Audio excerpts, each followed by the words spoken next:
ok, yo incumplí, me queda claro, pero bueno, ¿qué pasa? ¿O cómo me protejo de un incumplimiento por parte de la contraparte, que en este caso sería la desarrolladora? Dijimos, una promesa de compraventa es un contrato. Un contrato es un acuerdo entre las partes.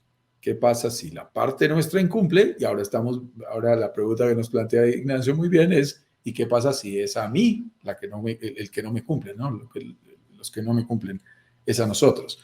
Ok, eso es muy importante, porque también puede pasar eventualidades como que el desarrollador no cumpla su palabra en tiempos, en condiciones, en ejecutar la obra en la cual se ha comprometido. Entonces, ahí también hay un incumplimiento y también hay un derecho a indemnización. Es decir, de alguna manera tienen que resarcirnos las cosas que nos perjudicaron. Se perjudicó en este caso exactamente al revés, pero igual nos podemos perjudicar nosotros. Y hay también diferentes modelos para protegernos ante esa eventualidad. Y yo creo, Ignacio, que ahora que hablemos un poquito de esas soluciones y esos caminos, debemos mostrar estas dos caras de la moneda. Las dos caras. También, ¿qué sucede si son los desarrolladores los que no nos cumplen? Y hemos sentido ese temor también absolutamente natural, Ignacio. Ayer, imagínate que mi suegro está vendiendo su casa y entonces me dijo, mira, yo me estoy cambiando, toda la cosa. Y como todo el mundo se va enterando de lo que uno hace, me dijo, mi cuñada, yo creo que es interesante que miremos las inversiones que tú haces en México. Y claro, inmediatamente mi suegra dijo, ¿en México? Yo nunca he ido a México. No, ¿por qué allá? Debe haber otras más cerquita. Y se siente un temor natural y eso tan lejos, y si no nos cumplen, y si nos tumban la plata. Bueno, Juan Carlos, usted porque está ahí me da confianza, pero tienen que mostrarnos todo muy despacito. Y yo les decía, no se preocupen, no analicen siquiera esta opción todavía, mírenlo despacio. Invité a mi cuñada a que participe del proceso y le dije, míralo, solo obsérvalo y aprende un poquito, vas a necesitar tiempo para conocer todos los elementos. Entonces, que no nos cumplan, sobre todo cuando estamos en una inversión remota, es un miedo absolutamente natural. Y queremos saber cómo estamos protegidos. Así que, mi estimado Ignacio, si tú quieres, vamos entrando al qué se puede hacer, que es lo más Vamos. interesante. ¿Qué se puede Bueno, hacer ante cada lo que pasa es que circunstancia? hay que plantear también qué pasa si no me cumplen y no, pues no respondimos. La, básicamente, ¿cómo me protejo para que efectivamente me cumplan? Y es a través, específicamente en México se utiliza una fiduciaria, que es una entidad que intermedia entre tú como inversionista y la entrega de los dineros. De hecho, es más, tú no le pagas a la desarrolladora, le pagas a la fiduciaria. Y es la fiduciaria la que va controlando, se le exigen reportes de estado de avance de obra, ¿no es cierto? Y hay un equipo que tiene que liberar esos fondos. Si se llega a equivocar al equipo, ¿tú sabes lo que pasa con ese pobre equipo? Olvídate, no, desconozco si habrá condiciones de pena de cárcel, pero no me sorprendería porque Uh-huh.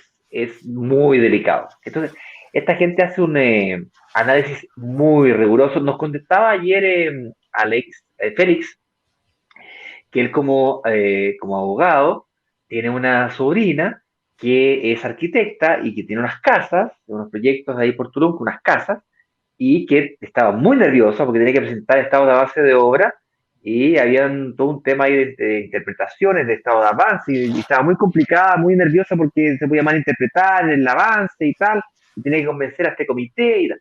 Lo que estoy tratando de decir con esto es de que en México particularmente, y sobre todo este tipo de proyectos, están estrictamente supervisados por estos fideicomisos, que liberan los fondos para que vayan avanzando con las obras. Y si no reportan, y si no son suficientemente convincentes, pues el desarrollador queda en una muy mala posición. No, es que es realmente un incumplimiento fuerte, lo rige el Código de Comercio de ese país, las leyes comerciales, con las implicaciones que tú estás diciendo, puede ser el cierre de su compañía, puede implicar aspectos 100% legales que lleven a la cárcel al representante legal. En general hay unas leyes de protección al consumidor que en el caso de México las han tomado de las leyes norteamericanas bastante estrictas para garantizar precisamente toda la confianza en el modelo. Es que esto es mucho más importante que una situación personal o particular nuestra. A veces como, uy, yo me tengo que proteger, como si fuera una carrera individual. No, no te preocupes. Es que el sistema económico tiene que protegernos como inversionistas porque ellos necesitan que todo el modelo sea confiable. No solamente a pequeños inversionistas, mi estimado Ignacio, aquí también están los grandes inversionistas inmobiliarios mexicanos, en donde tú sabes, hay cadenas hoteleras, hay inversionistas en parques temáticos impresionantes, en fin, hay inversión extranjera internacional de miles de millones de dólares que debe protegerse y que debe quedar muy clara en términos de cláusulas de qué pasa si le incumplen al Hotel Ritz. O sea, esto es una locura. ¿Qué pasa si le incumplen a cualquiera de estos grandes inversionistas? Y ellos tienen que estar protegidos.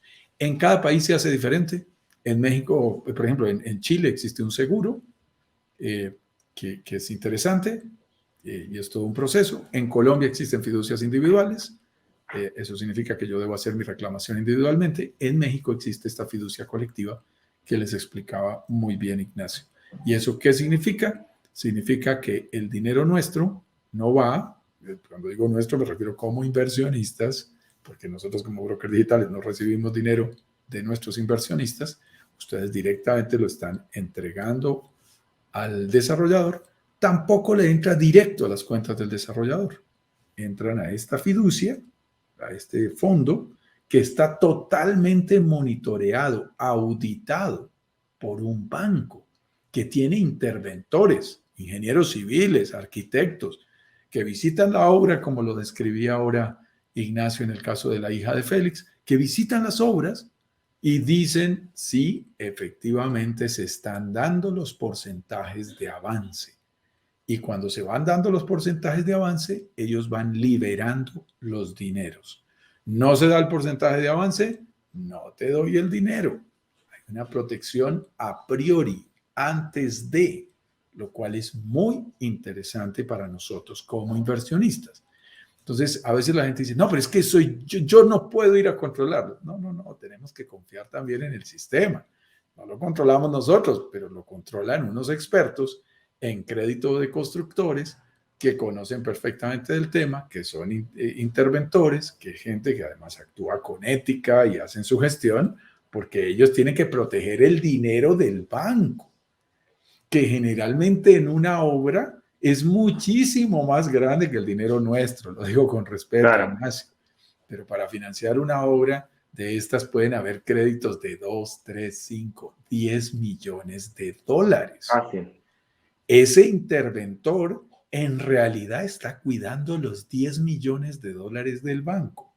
Lo que Claro. pasa es que de rebote cuida nuestros aportes y nuestras inversiones.